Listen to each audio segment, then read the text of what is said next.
जब मैं मर जाऊंगा तो मुझे कोई फिक्र नहीं होगी और न ही अपने बेजान जिस्म की कोई परवाह होगी, क्योंकि मेरे मुसलमान भाई वो सब कुछ करेंगे जो जरूरी है। यानी वो मेरे कपड़े उतार देंगे, मुझे गुस्ल देंगे, मुझे कफन में लिपीटेंगे, मुझे मेरे घर से निकालेंगे और मुझे मेरे नए मस्कन कब्र तक ले जाएंगे।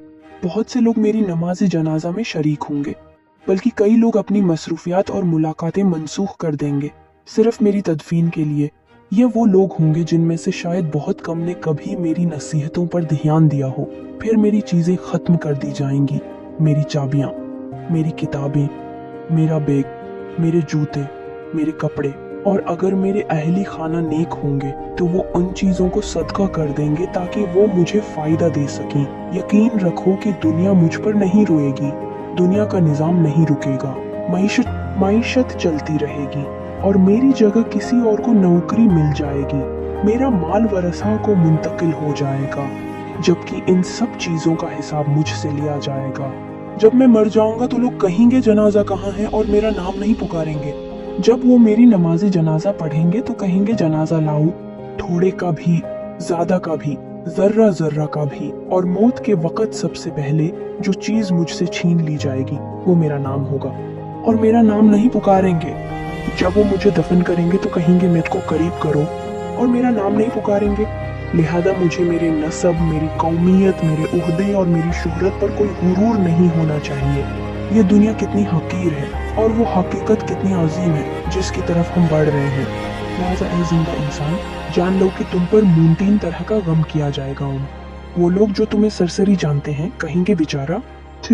तुम्हारे दोस्त कुछ घंटों या दिनों तक गम करेंगे, फिर अपनी बातों और हंसी मजाक में मशगूल हो जाएंगे।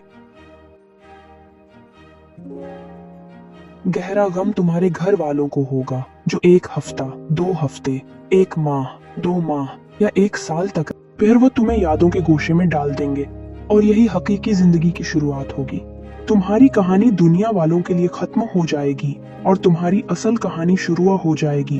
तुमसे छीन लिया जाएगा हुस्न, दौलत, सेहत, औलाद। तुम घर, महलात और बीवी को छोड़ दोगे और तुम्हारे साथ सिर्फ तुम्हारे अमाल रह जाएंगे। सवाल यह है आज से अपनी कब्र और आखिरत के लिए क्या तैयार किया, यह हकीकत सोचने की मुतकाजी है। लिहाजा फर्ज नमाजों का ख्याल रखो, नफल इबादत करो, खुफिया सदका करो, अच्छे अमाल करो, रात की नमाज अदा करो ताकि तुम बच सको। अगर तुमने लोगों को इस तहरीर के जरिए नसीहत की जब तुम जिंदा हो तो क़यामत के दिन तुम्हें उसका अजर मिलेगा इंशाअल्लाह।